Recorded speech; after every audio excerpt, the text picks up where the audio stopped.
शुरुआत जी नेचुरोपैथी में आज आपका एक बार फिर से स्वागत है। आज हम आपको बताएंगे कि इमली कितनी फायदेमंद चीज है शरीर के लिए।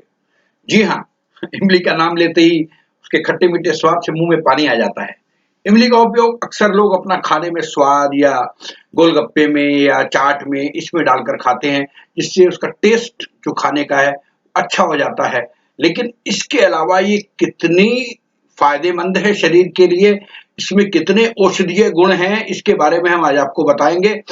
कितने तत्व हैं, कितने विटामिन हैं इसमें, vitamin C, vitamin E, B, इसके अलावा इसमें कैल्शियम है, आयरन, फास्फोरस, मैग्नीज, फाइबर।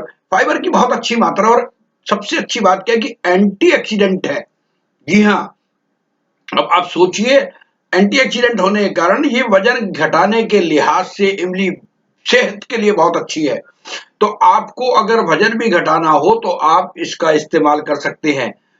देखिए, इमली के फलों के साथ, पके हुए इमली के फलों को पानी के साथ मसल कर रस तैयार कर लें और हल्की सी मात्रा में उसमें काला नमक डालकर उसका सेवन करें तो जिसको भूख नहीं लगती है, जो कहता है कि मेरे को भूख नहीं लगती है, उसको भूख लगने लग जाएगी। प्रतिदिन 2 बार ऐसा करने से भूख न लगने की शिकायत दूर हो सकती है। आपकी पाचन क्रिया को स्ट्रांग करती है, क्योंकि फाइबर की अधिकता होने के कारण ये पाचन के लिए मददगार है। कब्ज से लेकर डायरिया तक के पाचन संबंधी जितनी भी समस्याएं हैं, उस उपचार के अंदर इमली बहुत ही फायदेमंद है। पाचन संबंधी समस्या से बचने के लिए 1 चम्मच इमली के गूदे को 1 लीटर पानी में मिलाकर उसे उबाल लें, छान लें और इसका अर्क बनाकर पिएं। देखिए, आपको इससे आराम मिलेगा। किसी को अगर शराब चढ़ गई हो, भांग का नशा चढ़ गया हो, तो पकी हुई इमली का गूदा भिगोकर, मथकर, छानकर उसमें थोड़ा-सा गुड़ मिलाकर आप उस रोगी को पिलाएंगे तो 100% उसका नशा उतर जाएगा। और अगर आपके पाँव में सूजन आ गई है या जोड़ वाले दर्द के हिस्से में सूजन आ गई है, तो इमली की पत्तियों को पानी के साथ कुचल कर उसका एक लेप तैयार कर लें और जोड़ वाले हिस्से या उस सूजन वाले हिस्से पर आप उस लेप को करेंगे और उस पर कपड़ा बांध कर रख देंगे तो आपको दर्द और सूजन से बहुत तेजी से आराम आएगा। कान की अगर किसी को समस्या है, कान में अगर किसी के गंभीर दर्द होता है, तो तेल के साथ, जी हाँ, सरसों के तेल के साथ इमली का रस अगर आप मिलाकर कान में डालते हैं तो बहुत ही फायदेमंद है आपके लिए। वजन को आपके कम करता है।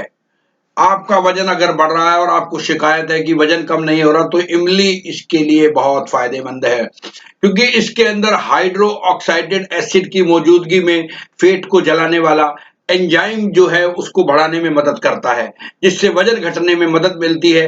तो वजन कंट्रोल करने के लिए आपको चाहिए तो आप अपने आहार में इमली का इस्तेमाल कर सकते हैं।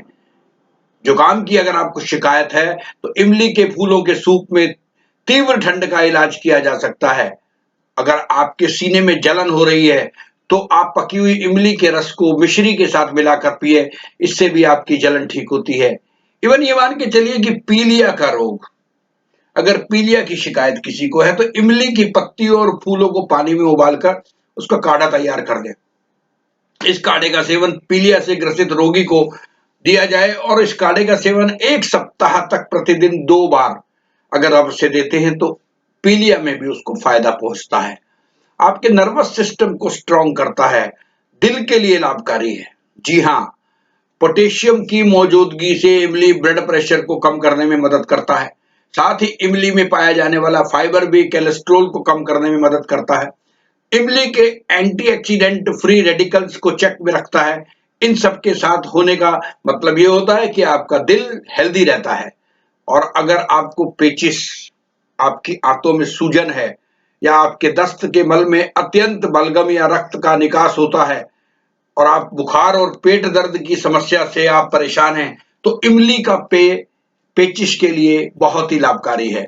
अगर खाज खुजली की शिकायत है तो इमली के बीज नींबू के रस में मिलाकर पीस लें और उसे खाज वाली जगह पर लगाएंगे तो खाज खुजली दूर हो जाएगी। अगर आपके सीने में जलन है तो इमली के रस में मिश्री मिलाकर पिए, सीने की जलन आपकी ठीक हो जाएगी। और हृदय में जलन होने पर पकी इमली का रस उसके साथ मिश्री मिलाकर पीने से आपके हृदय की जलन कम हो सकती है। तो कितनी बढ़िया और सबसे बढ़िया और कमाल की चीज है, डायबिटीज पर कंट्रोल करती है इमली। जी हाँ, इमली एक अल्फा एमिलेज अवरोध है। ये कार्बोहाइड्रेट को शुगर में अवशोषित और परिवर्तित होने से रोकती है, जो ब्लड शुगर स्तर को बढ़ने से, जो मेन जो बढ़ने का कारण है। अब आधा चम्मच इमली का गूदा प्रतिदिन लेने से न केवल आपका वजन कम होता है, बल्कि आपका डायबिटीज पर भी कंट्रोल होता है। अगर किसी को चक्कर आते हैं तो 25 ग्राम बिना बीज की इमली 125 ग्राम पानी में भिगो दे। 1 घंटे तक भिगोने के बाद मसल कर छान कर चीनी मिलाकर सुबह और शाम को अगर पीते हैं तो चक्कर आने बंद हो जाएंगे। तो कितनी गुणकारी है, सोचिए आप, इतनी गुणकारी है, लेकिन इसके कुछ हानिकारक प्रभाव भी होते हैं। तो हम चाहेंगे कि अगर आप इसको इस्तेमाल करते हैं तो अपने चिकित्सक से परामर्श जरूर ले लें, क्योंकि ये इमली भारी, गर्म और अधिक खट्टी होने की वजह से आपको कभी-कभी दांतों में खट्टा लगता है, सिर और जबड़े में दर्द होता है, या दांत की तकलीफ या सांस की तकलीफ होती है, तो ऐसी स्थिति के अंदर आपको इमली नहीं खानी चाहिए। तो हम तो यही कहेंगे कि आप इस्तेमाल जरूर कीजिए, लेकिन आपको अगर कहीं थोड़ा-सा भी उसके अंदर शक या शुबहा है, तो आप अपने चिकित्सक से परामर्श कर सकते हैं। हमारे साथ जुड़े रहने के लिए बहुत-बहुत शुक्रिया। ये नई-नई जानकारियाँ लीजिएगा, आनंद लीजिएगा, मस्त रहिए, स्वस्थ रहिए, हँसते रहिए, खुश रहिए और अपने-अपने धर्म का पालन करते रहिएगा। हमें सब्सक्राइब करना ना भूलें। आपकी टिप्पणियाँ और आपके लाइक्स का हमें इंतज़ार रहता है। अपने दोस्तों को बताएँ, अपने साथियों को बताएँ, हमारे चैनल के साथ जुड़ें। शुरुआत जी नेचुरोपैथी। बहुत-बहुत धन्यवाद आपका हमारे साथ जुड़े रहने के लिए। Thank you very much.